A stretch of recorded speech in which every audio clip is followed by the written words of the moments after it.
46 வருடங்களுக்கு பின் ரஜினியும் கமலும் மீண்டும் இணைந்து ஒரு புதிய படத்தில் நடிக்கவிருக்கிறார்கள். இந்த படத்தை யார் இயக்கப் போகிறார் என ரசிகர்களால் எதிர்பார்க்கப்பட்டது. லோகேஷ் கனகராஜின் பெயர் முதலில் அடிபட்டது. ஆனால் அவர் ரத்தம் தெரிக்கும் ஆக்ஷன் கதையை சொன்னதால் அது டேக் ஆஃப் ஆகவில்லை. எனவே நெல்சனை டிக் அடித்திருக்கிறார்கள்.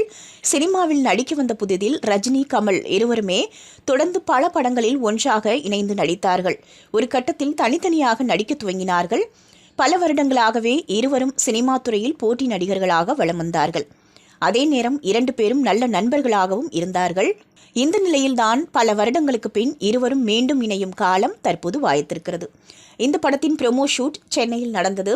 பிரசாந்த் ஸ்டுடியோவில் ஒரு தளத்தில் 2 தளங்களில் ப்ரோமோ ஷூட் வீடியோவை எடுத்திருக்கிறார்கள். ஒரு தளத்தில் மெக்கானிக் செட்டும் ஒரு தளத்தில் ஹோட்டல் செட்டும் போடப்பட்டிருக்கிறது. அங்குதான் காட்சிகளை எடுத்துள்ளனர். இதை பார்க்கும்போது ரஜினி, கமல் இருவரில் ஒருவர் மெக்கானிக்காகவும் ஒருவர் ஹோட்டல் தொடர்பான வேலை செய்பவராகவும் இருக்கலாம் என கணிக்கப்படுகிறது.